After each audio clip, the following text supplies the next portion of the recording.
My wife said, "You're being paranoid and controlling, Thad. This is why our marriage is falling apart." So I decided to follow her to her next workout session and document exactly what kind of exercise she was really getting. I'm Thad Westbrook, 34M, been working as a senior accountant at a mid-size firm in Austin for the past 6 years. My wife Winslow Winnie Blackthorne, 32F, and I have been married 8 years together since college. We have 2 kids, Emma, who's 6, and Jake, who's 4. Until recently, I thought we had a pretty solid marriage. Not perfect, but solid. I work long hours during tax season. She handles most of the kid duties, typical suburban setup. About 6 months ago, Winnie started going to this new gym. Said she wanted to get back in shape, feel better about herself after having 2 kids. I was supportive, I encouraged it. She deserved some time for herself, and I knew she'd been feeling down about her body since Jake was born. She signed up for personal training sessions with this guy Phoenix Carter, who's apparently some hotshot trainer all the other moms rave about. At first, everything seemed positive. She was happier, more energetic, started buying new workout clothes. I was genuinely glad to see her feeling good about herself again. But then things started feeling off. The gym sessions went from twice a week to almost daily. She'd leave for workouts at weird times like 10 a.m. on a Tuesday when the kids were in school, or 7 p.m. after I got home from work. When I asked about the schedule, she'd get defensive and say Phoenix had a lot of clients, so she had to work around his availability. Her phone behavior changed completely. She used to leave it lying around. Now it's always face down or in her purse. She started taking it to the bathroom, bringing it to bed, never letting it out of her sight. When I'd walk into a room while she was texting, she'd quickly close whatever she was looking at and give me this guilty smile. New clothes started appearing that weren't just workout gear. Expensive lingerie that I'd never seen her wear. When I asked about it, she said she bought it to feel sexy for myself, and got annoyed when I suggested we could have a date night so she could wear it for us. She said I didn't understand what it was like to feel invisible as a mom. The biggest red flag was last week. I was doing laundry and found her gym bag in the trunk of her car. Inside was a change of clothes, but not the workout clothes she'd left the house wearing. These were nice clothes, a dress I'd never seen, heels, perfume. When I asked her about it, she exploded. "You went through my car, through my personal belongings. What the hell is wrong with you?" I tried to explain that I was just looking for dirty clothes for the wash, but she kept going. "This is exactly what I'm talking about, Thad. You're being paranoid and controlling. This is why our marriage is falling apart. I can't even have my own space, my own privacy, without you investigating me like I'm some kind of criminal." That word, controlling, hit like a punch. I've never tried to control her. I work my ass off for our family, help with kids, support her interests. But she was making me feel like the problem for noticing her behavior had completely changed. Maybe I went somewhere after my workout. Maybe I met a friend for coffee. Maybe I just wanted to feel good about myself for once instead of walking around in yoga pants and spit up stains all day. Is that okay with you, or do I need permission for that too? The sarcasm was unlike anything I'd heard from her before. This wasn't the woman I married. Over the next few days, I paid more attention. She'd come home from workouts with perfect hair and makeup, not a drop of sweat visible. Thursday night, helping Jake with bedtime, her phone buzzed with a text from Phoenix. Yeah, fire emoji next to her trainer's name. The preview showed, "Can't wait to see you tomorrow morning. Wear that blue." When I asked about it Friday morning, she exploded about me going through her phone, claimed Phoenix meant a blue resistance band. At 10 p.m. on a Thursday night. Right. I called in sick and went through our credit card statements and phone bills. Hotel restaurant charges for 2 people on gym days. Victoria's secret purchases she'd never mentioned. Hundreds of texts between her and Phoenix late night, early morning, constant communication. That night after the kids were asleep, I asked directly, "Are you having an affair with Phoenix?" Long silence. I could see something calculating behind her eyes. "No, Thad, I'm not having an affair, but I think you need help. This level of suspicion and paranoia isn't healthy. Maybe you should talk to someone." She was turning it back on me again, but I saw the hesitation, the pause before she answered. I saw how she couldn't quite meet my eyes when she said no. "Okay," I said. "I believe you." But I didn't, and I think she knew I didn't. Saturday morning, she announced she was going to a special training session with Phoenix and would be gone most of the day.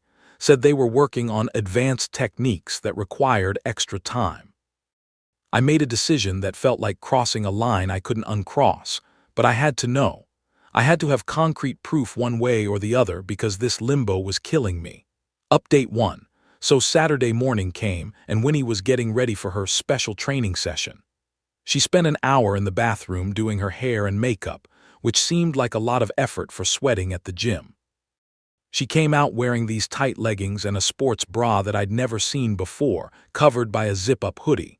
After she left for her training session, I called the gym. The receptionist said, "Oh, Phoenix doesn't work Saturdays. He's only here Monday through Thursday." My heart started pounding. I dropped the kids at my mom's and drove to the gym. Winnie's car wasn't there.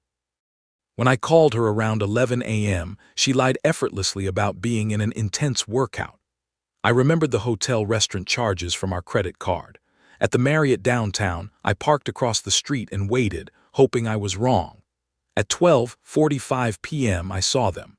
Winnie walked out holding hands with a tall, muscular guy who had to be Phoenix. She was laughing, looking up at him the way she used to look at me.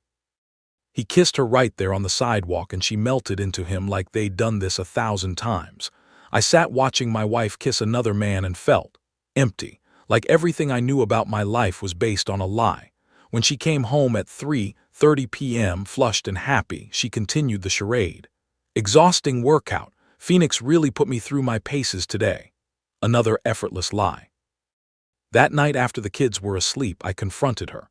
"Winnie, I know about Phoenix. I saw you today. I saw you leave the hotel together." Instead of breaking down, she got angry.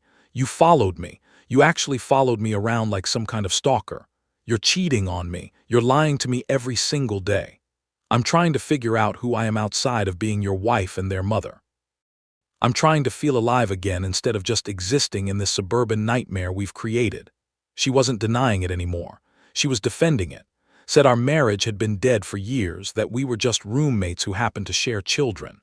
I didn't have an answer for that, because she wasn't entirely wrong. We had fallen into a routine. I had been focused on work, on providing, on the practical aspects of our life together. But I never thought that meant she'd cheating. So this is my fault. This isn't about fault. This is about the fact that I'm 32 years old and I feel invisible. Phoenix sees me, he wants me, he makes me feel beautiful and interesting and alive. And what about Emma and Jake? What about our family? I haven't made any decisions about our family. This is something I need right now. Something she needed. An affair was something she needed. I called my brother Sterling the next morning. He's been married to his wife Lisa for 12 years, and I figured he might have some perspective.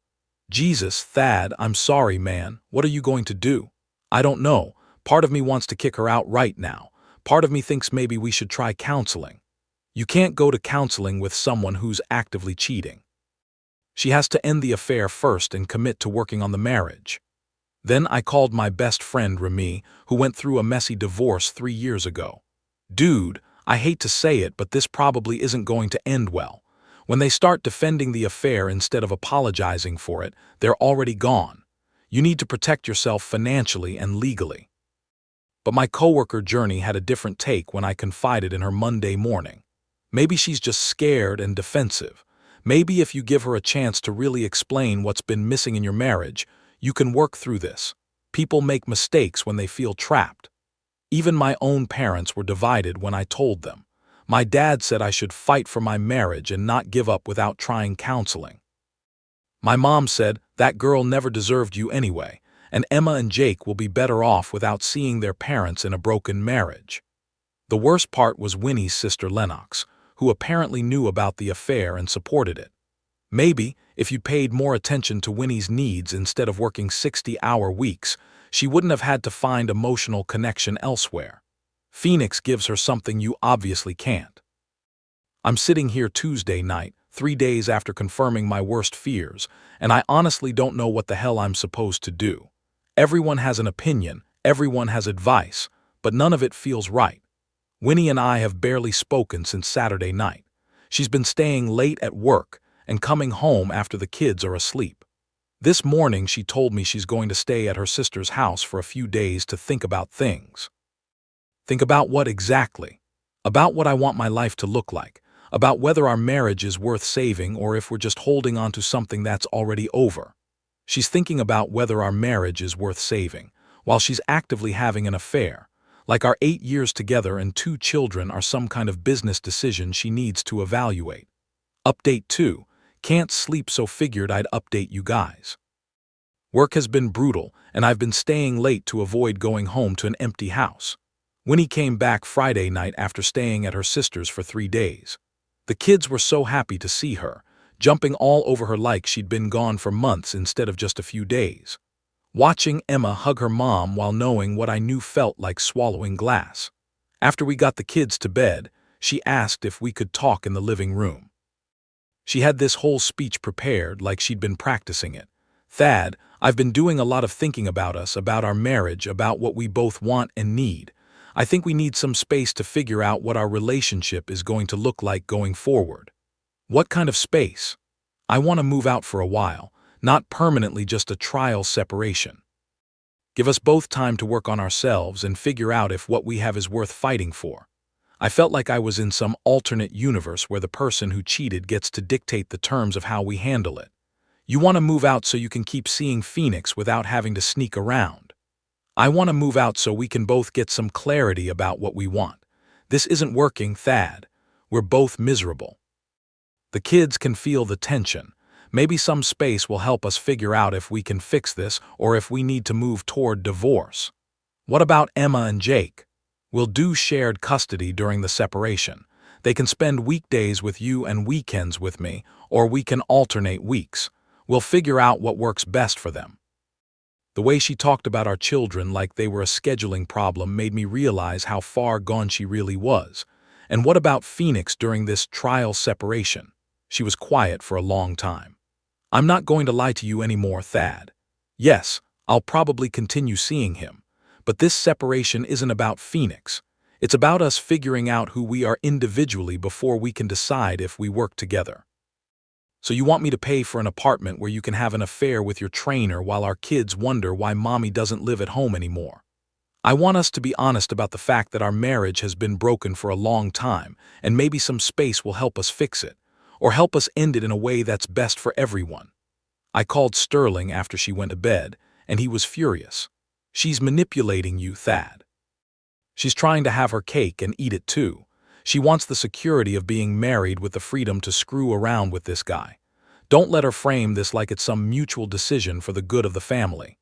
But when I talked to Remy, he had a different perspective. Look, man, I know it sucks, but maybe a separation is actually the smart move right now. It gives you time to see a lawyer, get your finances in order, and document her behavior. And if she's determined to be with this guy, at least she's not doing it under your roof. The kids took the news about as well as you'd expect. Emma, who's 6, asked if it was her fault that mommy was moving out. Jake, who's 4, just kept asking when mommy was coming home. I didn't know how to explain that their mother was choosing her personal trainer over our family without completely destroying their relationship with her. Winnie found a furnished apartment about 10 minutes away. Nice place, probably costs more per month than our mortgage. When I asked how she was planning to pay for it, she said she'd been saving money from the household budget for personal expenses. So she'd been planning this for a while, planning to leave, planning to have somewhere to go with Phoenix. The affair wasn't some spontaneous mistake, it was a calculated exit strategy. The first week of the separation was hell. Emma cried every night asking when mommy was coming home. Jake started having accidents again, something he hadn't done in over a year. I felt like I was failing them, like I should be able to explain this in a way that made sense. But how do you tell children that sometimes parents choose other people over their families? My mom came over Tuesday night and found me sitting at the kitchen table with a beer and a stack of divorce attorney business cards. What are you doing, honey? Trying to figure out how to protect my kids from this mess. And what does Winnie say when you talk to her about the kids' reactions? She says they'll adjust. She says kids are resilient. She says this is better than them growing up in a house where their parents are unhappy. She's not wrong about that last part, Thad, but running off with her trainer isn't exactly the mature way to handle marital problems. Even my mom, who usually tries to see the best in everyone, was struggling to understand Winnie's choices. The weirdest part was running into Phoenix at the grocery store last weekend. I was buying cereal and juice boxes for the kids when I saw him in the produce section. Part of me wanted to confront him, to ask him how it felt to break up a family. But mostly I just felt tired. He's not some evil villain. He's just a 28-year-old guy who probably gets hit on by lonely housewives all the time. He didn't pursue a married mother of two because he wanted to destroy my life. He did it because she was available and willing, and it was easy. Winnie brought him to Emma's soccer game last Saturday. They sat 3 rows away from me and acted like a couple. Phoenix cheered for Emma, bought her a snow cone after the game, high-fived Jake when he kicked the ball during halftime. The kids seemed to like him, which somehow made everything worse. When I asked Winnie about it later, she said, "He's part of my life now, Thad. The kids need to get used to that. It's been 2 weeks since you moved out. Don't you think you're moving a little fast with introducing him to Emma and Jake?" I'm not going to hide who I am or who I'm with from our children. They're smart. They can sense when adults are being fake. I wanted to point out that she'd been hiding who she was for months, but I was exhausted from fighting. Journey at work has been trying to convince me to give Winnie a chance to work things out. Maybe she just needs to get this guy out of her system.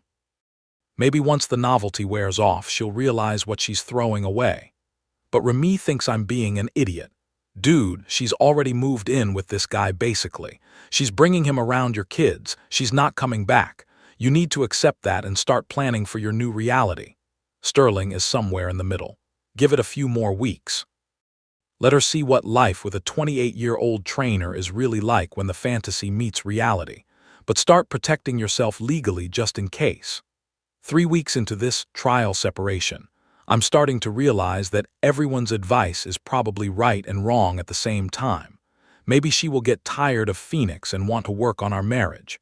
Maybe she won't. Maybe this is the wake-up call our relationship needed. Maybe it's just the slow-motion end of something that was already over. What I know for sure is that Emma asked me last night if Mommy still loves us, and I didn't know what to say.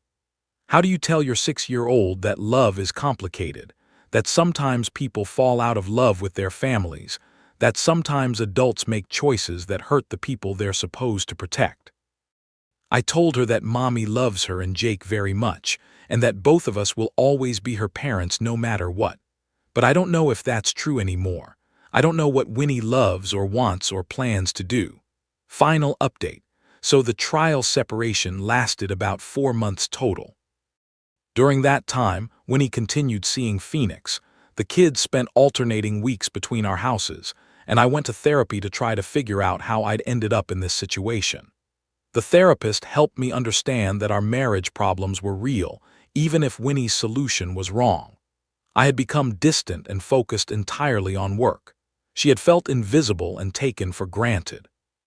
Neither of us communicated what we needed until it was too late. But here's the thing nobody talks about in all those "my spouse cheated" stories. Sometimes there's no dramatic karma. Sometimes the other person doesn't get their comeuppance. Sometimes life just moves forward in messier, more complicated ways. Phoenix and Winnie's relationship fizzled out around month 3 of the separation. Turns out living together is different from sneaking around for hotel afternoons. Phoenix wasn't interested in playing stepdad to Emma and Jake, and Winnie wasn't prepared for dating a guy who wanted to go clubbing on weeknights when she had kids to worry about.